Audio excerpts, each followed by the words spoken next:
Welcome to the Westside Investors Network, WIN, your community of investing knowledge for growth. This is the Real Estate Professionals Investing Podcast for real estate professionals by real estate professionals.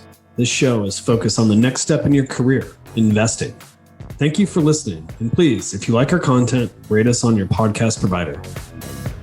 Just a quick disclaimer, the views and opinions expressed in this podcast are for educational purposes only and should not be construed as an offer to buy or sell any shares or securities, make or consider any investments, or take any other action. And now, AJ and Chris Shepard. Hello, and welcome to the Westside Investors Network. This year, we're launching a new segment on the show, the Deal Deep Dive. These are mini episodes where our featured guests will share their unique stories on a specific deal they've participated in. We will go deep on all aspects of the deal, from finding it to making the offer, due diligence, and more. Do us a solid and smash that subscribe button, leave us a rating, and further your investing journey. All right. Welcome back to another Deal Deep Dive episode with the WIN podcast, Westside Investors Network podcast. My name is Trent Werner. Today we are joined by Chris Prefontaine, real estate coach. Chris, go ahead and introduce yourself, and thanks for joining. Yeah, thanks, Trent. Appreciate it, buddy. Chris Prefontaine, I'm the founder and chairman at Smart Real Estate Coach. We kind of have a group of companies called Wicked Smart now. We do deals. I say we, it's family. My son-in-law, my son Nick, and now a great team. And then we coach out in the field and do deals with students. So it's interactive learning, right? We teach them a base course, great, curriculum, great, but then we're in the trenches doing deals with who we call associates, students. And that way they learn on the fly, we revenue share with them, and it's the real thing. You know, it's not theory. So that's what we're all about. I've been in business 31 years, but we've been doing that now, laser focused since the crash of 2008. Very nice. And when you say coaching, are you talking about real estate investment coaching or sales coaching? Yeah, good question. It's all real estate investors, mostly people coming from W-2 looking to kind of escape that whole rat race and come over here. So a lot of them are good earners, but they just want to change. And it's all real estate investors. But I said it's a little both because you've got obviously technique and skill set and all that junk that goes in there. But yeah, it's investing. Very nice. Very nice. And I also know that you are an author of 4 books? We had our 4th a couple months ago. Yeah. Very nice. Very nice. Can you give a quick synopsis of what those books may entail? Sure. I'll give you kind of the high points. So Real Estate on Your Terms is the main book because we buy everything, which I didn't say when you asked me to introduce myself, without banks. So we don't use our own cash. We don't use our own credit. Coming out of the crash, I didn't have either, right? It's reality. So that book brings you through literally how I started, what we do now, from lead gen to how we talk to sellers, everything. And then during COVID, middle of it, Trent, we got hit with COVID while we were doing a revision of that book. So it's super current now. So it took us the rest of that, end of 20, it came out. So that was the best one, Real Estate on Your Terms, as far as what we do. Then there's the New Rules of Real Estate, where about 10 different niches are represented. It's 24 experts in there, but it's about 10 different niches in real estate. Because I'm not so naive to think, okay, everything we do is the best, right? It's not my deal, but I do. So I want to expose people to things. And then we have deal structure overtime, where we literally, like you guys do deals on the show. We break down deals, but then we talk about all the nuances and all the headaches. Like a lot of mentors don't want to talk about that stuff. I'd rather expose people so they know what they're getting into and how to deal with that. And the last one just came out. It's called Sell with Authority, because it's all about how do I, especially with all the chaos going on right now, right? And the market's changing and everybody's worried and you got these iBuyers and national companies. How do I break through all that crap and become the authority in the area? Like I want to be the authority. I want to be perceived to be the authority in the area, buying and selling real estate on terms. And that's what that book's all about. And it features some students, which are really cool stories. Very nice. And how long has the coaching program been going on in your coaching side of the business? Since 2008, you said? Well, coaching itself was 14. Okay. Yeah, I got approached by a gentleman. He's from Oregon, coincidentally. And he was at the War College here. It was a War College in Newport. It has been since, I don't know, many wars ago. And they go there to train. And he called me, heard about me, and said, look, I'm going back to civilian life in Oregon, and I want to learn what you do, basically. I'm done. He went to Afghanistan 3 times. He said, I just want to learn real estate. That literally started the coaching business. He was in 13, and then we officially started a business in 14. And last 2 years, 20 and 21, we hit Inc. 5000, fastest growing in the U.S. Very nice. Very nice. Well, today we'll talk about a deal. We kind of talked about it before the show started. Can you explain what this deal that we're going to talk about today is in terms of the property and how you found it? Yeah. So I'm going to talk about, we buy 3 ways. lease purchase, subject to existing financing, and owner financing. I'm going to talk about owner financing for a lot of reasons. It's my favorite for a lot of reasons. So we'll talk about that. It was originally an expired listing that a gentleman called me on because his dad died. And when I called him, he called me back and said, look, I got a whole bunch of properties and I got siblings though. So I went to see him with my son, Nick, and long story short, he didn't want to go terms because that meant the siblings had to wait, right, for owner financing or some kind of a longer term. But he remembered us, called me about, 9 months later, said, hey, all dad's properties are liquidated. I want to do that owner financing thing. Can you come talk to me? Literally, it was the last property that he personally owned. He was retiring to South Carolina. So I went and met with him. Our realtors had on the market for like two and a quarter, thereabouts, 220s. It didn't sell. It expired, like a couple other ones he had. So I sat literally in his front porch. This is how easy these deals are when you're not dealing with banks. He owned it free and clear, which is who we like to deal with. No mortgage. And I said, Don, what did you think you were going to net? Now, you didn't sell, so I'm kind of in the driver's seat here. But what did you think you were going to net after someone makes an offer and you haggle on price and you pay your realtor? He said 183.9. Those are his numbers. So I said, great, I'll pay you 183.9. No money down. $923 a month is what I came up with for principal only payment. So there's a couple of key things I said there. I asked him first what he wanted to net because everybody has a number, but they know what reality is. And then I only paid him principal payments, $923, no interest. He took that gladly because I gave him his price. We structured a 4-year term. So a month after we bought the property, we stopped payment just like you would a mortgage, only this is all principal. And we did that deal for 4 years. Picture the principal pay down on that now. It's like 11, 12 grand a month. We structure, Trent, and when we exit a deal, we structure what we call 3 paydays. We've trademarked this technique. So after, I've been in business 31 years, but after like 18 of them leading up to the crash, they said, this is a bunch of baloney. Like you get paid once, you got to do it again. You get paid once, you got to do it again. Good money, but you're on a treadmill in my eyes. So the 3 payday system is simple. We exit the property with a buyer who needs time. So after I bought this property, we found a buyer who needs time, meaning they need more money down, or they got to fix their credit, or they just came out of COVID. They started their own business. Now they need 2 years before they can qualify. Those are typical buyers. So we put a buyer in there. Payday 1 is the down payment. This one was an older deal that I'm giving you off the top of my head. So that was a little lower. We took 15 grand. We never, ever, ever take less than 7 or 10% now, but just live and learn. So we took 15 grand, not bad, but we don't go that low anymore. That's payday 1. Payday 2, we did a lease purchase with them, a rent-to-own program, while we walked them through getting mortgage ready. We only take people that have a mortgage ready plan that truly are going to cash out, not some pipe dream that says, I rented, I messed all my credit up for 30 years, now I want to buy. No, these are people that get qualified. We have a system to get them qualified. So every month they paid us $1,500. We paid out $923. Plus we had insurance, but taxes go to the buyer. So we profited there like $400 something a month for, again, 4 years. So it's another 4 or 5 grand a year on payday 2 for 4 years. And then payday 3 is really cool. So when that cashed out, payday 3 is a culmination of, remember, we bought it at 183. We marked it up to about 2 1/4, which is still market. And then we had all of that principal pay down throughout the term, like another 50 grand. Because every payment we made while the buyer was paying us to make that payment was principal. So this deal cashed out at like $133,000, all 3 paydays. And people sometimes go, they can't even fathom that because of the power of principal pay down. We bought a house 183.9 and over 4 years pulled in 133 grand on that because of the 3 payday system. So not only do I talk fast for New England, but I gave you a lot real fast. So I can go back to any part of that if you want, but that's a typical owner financing deal that you can do. Yeah, a couple questions. First of all, I've personally never heard of a principal only. I've heard of seller carry with interest only, but what's the benefit? Obviously, principal pay down, but why would a seller want or allow you, or I guess, structure the deal where it's only principal for those payments for 4 years? Couple things. And then if I give you some really wacky ones, and you'd say, why would they do it? But a couple of reasons. One, they want their price, right? So I have no problem giving them their price. Sometimes it's even a couple grand or 10 grand premium, as long as I get a long enough term, because that's getting eaten up real quick, right? Mm-hmm. So their ego works on that a bit. But then from a practical standpoint, some people do it for tax reasons. Like my office building, I'm not in it today. I literally just came here to do this interview. But my office building was bought from a free and clear owner. In the first 18 months was principal only. And the guy was a big investor, like he got it. But what I did is I gave him his price. So price, estate and trust planning, and tax reasons. They don't want to get whacked with capital gains all up front. That was his case, by the way.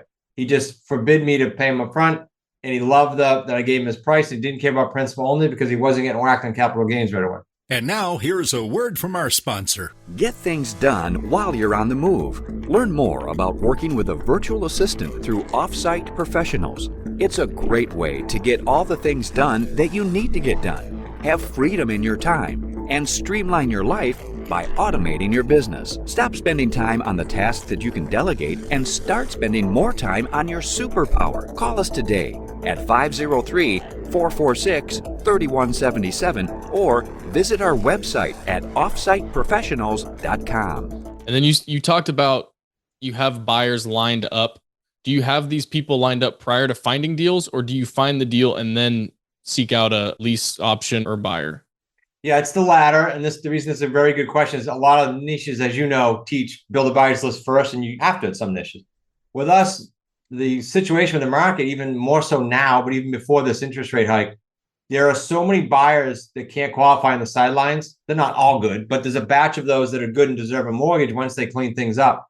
So our market, if you talk to any top mortgage broker now doing hundreds of loans, they'll tell you that 17 to 20% of the people are qualifying. It might be even lower now. About 2 months ago, I asked this guy, Raphael, who's a big mortgage guy. He said, yeah, 16, 17%. That's how many he's qualifying. Of all the apps he gets, 100, he only can put through 17, 16. So we are dealing with the other 80, whatever percent. That's a big number, 82, 83%. And so when you put a home on and you say no bank qualifying or lease purchase, no banks required initially, you are just flooded. Then the issue becomes, my son Nick handles this. The issue becomes, how can I get a system where I can kind of weed out those and not talk to them all so the cream rises who deserves the program? And my son Nick does that masterfully. He sends them to videos. By the time they get to him, they get it that they need a down payment. They're a true buyer. They're going to get mortgage ready. This isn't just a rental. That's how we do it. Because you get inundated 200 or 300 on a house. Now your buyer's list, boom, you got a buyer's list. Right. How long does that process take on average for, when those people first inquire with you, to when they're actually ready to purchase the home from you guys? Like the end loan, really purchase it? Yeah. We get the qualification back from a third-party company. It's a report, anywhere from like 20 to 40 pages, and it talks about their credit, criminal history, if there is any, and that's a bad thing. But we do the whole check. And then it says at the end, okay, Chris, this client will be ready in 12 to 18, 18 to 24, 24 to 36. That's typical. But then, and I don't want to get too crazy here with advanced stuff, but then if they're really good and we have a long term, like we bought this house and we don't have a clock ticking like 3 years or 4 years, we might even turn around after the rent to own program or some point in it, if they're strong, and owner finance them as a buyer. So there's all different ways to pivot here. But typical is anywhere between 18 and 36 months to answer your initial question. Regardless of what term you've negotiated with the seller. Like in the example we're talking about, you have 4 years, but if they're ready in 18 months, you're good to go and get the seller paid off? Yep, couple things there. Good point. So if I negotiate a 48-month term with a seller, which we don't like to go less than anymore, back in the day, we'd go 2 years. That's too risky. So we go 4 years. We want a buyer that comes in somewhere between 24 and 36 or even less, so that when they have, a delay in their credit repair, or they have a delay in deposits, or they have a hiccup, because life happens. It's just reality. We have room to let them wiggle a little bit. If they've been a poor buyer, tenant buyer, we call them, then we might use that as leverage to go, oh, okay, your term's coming up. They don't know our term's not. Your term's coming up. We got to adjust this, or you're not going to be able to get this house. So you got to get your act together, if they're off with their payments or something like that. It gives us leverage and control over that deal. We never go, we got a 3-year deal. Now let's accept Trent. He's going to take 3 years. That's too risky. Right. Okay. And how often are you finding, it sounds like there was no work required for this property. Did you have to renovate it at all? Any construction? We don't renovate. You're nailing all the high points here because you don't have to renovate. If someone says to me, my house needs work, first of all, I love it because other buyers are going to be shied away, right? Mm-hmm. And so the next question I ask you is it habitable? That's all I care, literally. Is it habitable? Is there water pouring to the roof and the septic doesn't work? I don't want that. That's a rehab. What I want is someone can move in and, those people I said can't qualify right away? Well, there's a whole bunch of them. There always has been, because I was a builder. I understand. We have people that do rehab, fix and flip and builders that can't qualify. Some of them aren't bankable forever unless they do something different. So they love when you put an ad out that says, hey, handyman special, no bank. Now you got like a double whammy you're attracting. So I love those. We don't have to fix them up at all. That one didn't need it, but in general, no, we don't fix them up. Do you ever wholesale deals like this?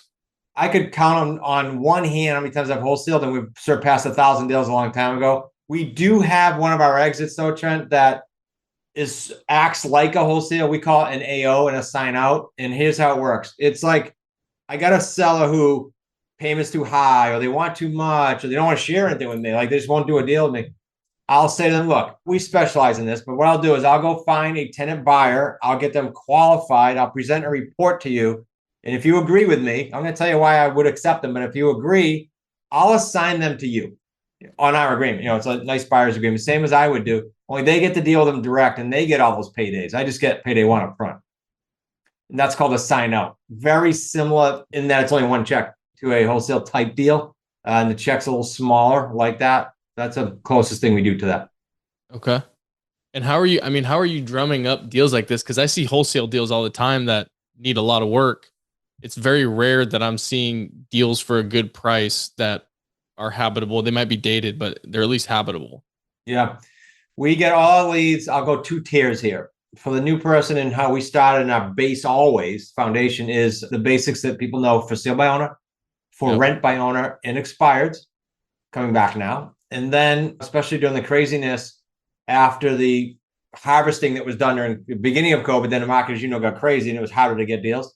So then we went to niche lists like free and clear. I love taking a zip code and doing free and clear and out of state, especially post-COVID. People get these properties, they're free and clear. They don't necessarily want them anymore. Again, especially after COVID, but always a good list. So free and clear out of state owners is a phenomenal list because they don't care. They don't need the money now. Presumably they would have already refinanced. So we structure these nice long-term deals with them, principal only, give them a good price. And what'd you say your average deal length is? The buyer can cash out typically between 18 and 36. But what I do, we call it wealth stacking. We're also trademarking this. Let's say you're one of my students. You came to me and go, hey, Chris, I got like 9 deals now. All right, yay. We start to pick like 2 or 3 of those and say, all right, now let's go back to the owner, renegotiate, and turn that 4-year or 5-year into a longer term deal, sometimes 20. It might be taking owner financing and refinance. It might be taking a sandwich lease and buying it, turning it into a subject to deal. So there's ways to take, like a lot of people on these shows will go, yeah, but all your deals cash out quick. No, we wealth stack. We pick which ones we want to go 20 years and we cash out others to get the cash flow, right? So you can pick and build a nice portfolio that way. And then one kind of jumping back a little bit. I mean, we're talking about this deal now. You said the overall 3 paydays was, 130 grand or something like that. If you look at a purchase price compared to the actual revenue generated from it, that's like a 50% return, or that's more than a 50% return. Yep. I feel like this is the only way I've ever heard of making 50% unless you're finding a crazy flip or something like that. I agree. I can give you a metric actually. I haven't said this in a while. This is for anyone. Get a free and clear list, and here's your metric. If you can buy a home for 200,000 or more, this was 183.9, but I'm just using round numbers. 200 grand or higher. Most listeners will go, oh yeah, my market, I get 200 grand homes and higher. I can find this. Okay. Then you structure at least 48 months, doable. I'm not saying like 10 years. That's tougher to negotiate. And you structure a principal pay down payment like I did of 923 of at least 950, in that range. I'll say 1,000 a month. You have a 6-figure deal, all 3 paydays in 4 years, every time. So I just guaranteed that if you get a house for 200 grand, you can make 100 grand all day long. If you have those criteria in there though, and higher, of course. Let me just tell you a really quickie thing, and we won't do the whole deal, but because people go, why do people do this? We did a house. We already cashed out of this one. Here is Cape Cod. It's like a resort area on a bluff overlooking the open ocean. And the seller was a realtor in Boston who couldn't sell it, but had her mom living there. So she had these circumstances that she needed custom stuff. We bought a house for 945 grand. We broke the rule of no money down and gave her I think it was like 8 grand. It was something really small. And we paid $2,500 a month principal only for 4 years. We actually got one extension. So we got a little longer. So 30 grand a year came off principal. Made like $250,000 on that. And that was just a realtor on the open market in a good market. It's almost sounding too good to be true, but all the numbers make sense. And I understand the process behind it because my experience in real estate too. I'm almost speechless because I've never even heard of this strategy before. Yeah. Well, here's what's going on right now. We have people, the company names aren't important, but a lot of your listeners would know them, who do fix and flips and wholesale. And the third one now just came in our door meeting. They called us and they want to do a strategic alliance whereby their community, because the market's changing. Whereas their community can go, oh, I got a deal that doesn't fit in my box of wholesale or fix and flip. These 9 do, but this one doesn't. Can we do it creative real estate? And then we structure a deal where we can help them do that. So it's happening by the droves because this market in 31 years, Trent, there hasn't been a better one for creative real estate because you've got interest rates are rising and not even at the 50-year average yet. And there's already an affordability problem. That just screams loudly to creative real estate. Like, so I'm ecstatic with where the market is right now. And if it stayed just like it is now, I'd be good with it. Do you ever hesitate? Well, this might not necessarily make sense in this situation, but do you ever hesitate knowing, currently we have kind of some uncertainty with the overall economy and everything like that. Do you ever hesitate taking on new deals due to that uncertainty going forward? I used to, and having lived through the '08 crash and got my head beat in financially, when I came out of that, I set these new rules up to operate in. And so now I don't. And here's the difference. I can just give you some real examples. Right at the crash and coming out of it, I had 20 something properties. It wasn't huge, but some were big projects that I was signed personally on every single one of them. That's a problemo because the banks do their job, nothing against the banker, but they come knocking, right? So does an IRS and everyone else. And that's what happened to me because I was on personally. When you're not on personally and you don't have bank loans, because that's how we operate, we're up right before COVID, 70 something properties, just us, not our students, probably hundreds. But when I put my head on the pillow at night, I'm not on any loans. I don't have amounts of cash in it. I'm not personally guaranteeing anything. So guess what? When I pick up the phone and call the seller and go, hey, John, I know your term was coming up in December, but I've got a little snafu with the buyer, need a little time here, or the market drop, need a little time. What's their option? They take the property back or they give me the extension because I'm not on anything personally. You take your property back if you want. Right. So, and I'm not saying we do that because that's morally and ethically a tougher challenge. On 2 occasions, we were challenged and we didn't get an extension. And we found money and cashed them out because that was the right thing to do. But our agreements allow us to pivot because we have all the leverage. I don't know if that answered it, but that's one of the reasons I don't worry about it at all. Well, yeah, I mean, it sounds like you have exit strategies and multiple options, so you're not going to put yourself in a situation that would be a detriment for most of these deals or any of these deals. Galore, literally. Deal after the deal after the deal. Well, and like you said, the seller doesn't want the deal. And I guess the worst case scenario for the extension is they still get payments every month, right? 100%. Yeah. And so I'll give you the example of the guy that didn't want it. And we understood. And to this day, I send referrals to him because he loves us because we did this. It was a deal with a student in Pennsylvania. And he said to us at the beginning, hey, I got to build a house in Texas. I'm good with a couple of years. And we foolishly did a 2-year deal. This was back in like 15. I wouldn't do it now. And I said to my student, Don, I said, Don, if there's a problem, don't worry. I'm sure he'll renegotiate. He seems like a nice guy. Like, we'll just ask him. So sure enough, these buyers get in there. They give us 60 grand. Payday one was a nice payday. But then they screw up their credit. They ran their credit card up and they bought a car when we're trying to fix their credit. So they extended the thing like 6 months. So here we are. We're coming to the end of the year. And I say to the guy, Randy, hey, listen, I don't want to kick these buyers in the street, but if you say no to an extension, I have to tell them they're in default. And they gave us 60 grand. I just feel bad. So now I got a moral and ethical issue on both ends. He said, no, I told you guys. So we had a choice, kick the buyer out or go raise money and do what we said we'd do to that guy. So we did, we raised money, but we could have said, okay, and then kick the buyer out and sell the house, right? Outright, but we did the right thing. And that house is also cashed out since then. But that's an example of some stuff comes up and you pivot, but we've done like 1 or 2 of those, like I said. Okay. Well, do you have anything else you want to talk about with this strategy? This is definitely a strategy that I've personally don't know a whole lot about. It's the first time I'm hearing about it. Is there anything else you feel like our listeners need to know? I'll say one thing just relative to the economy in this strategy. And then I'll give you asked me about the books. Thank you. I'll give you a link just for your tribe that I know they came from your show and they can get them. And it's not one of those offers that goes, hey, free book. And then you put a credit card in for shipping. We'll ship it from our office. It costs us a little over $20 just to ship the thing out. We're going to do it for anyone in your tribe that requested. So remind me to give you that. Right now, what's cool is we won't do a deal, but just so they can plant the seed. The technique, 1 of 3 we use is subject to existing financing. So I buy Trent's home. His loan stays in place that he guaranteed. I make the payments on his behalf and I have the deed. Well, those deals are plentiful right now because people are still trying to get themselves out of trouble from COVID. And they're carrying rates of like 2.2 to 4.2. Picture that. And the market is telling you 6 and 7 right now. Okay, well, that's a good deal. I can accumulate dozens of properties in the next, like, say 12 to 24 months, set myself up with the 3 payday system for like a decade and have it all with interest rates way, way, way, way below market. That's cool strategy right now. So that's going on right now in this creative financing world. It's just the amount of deals that have creative financing versus conventional compared to like the early 90s is like quadruple. People are accepting and people are gravitating on purpose towards creative financing. It's the place to hang out. Anyway, I'll give you that link, Trent, if you want. Yeah, one question about that, because Yeah. I've actually heard that the creative financing side is really coming back. Yeah. Obviously, you've been doing this for a long time, but in the last, say, 3 years, when did you notice that sellers were more open to the creative financing aspect versus the, conventional loans that we've been seeing for the last few years?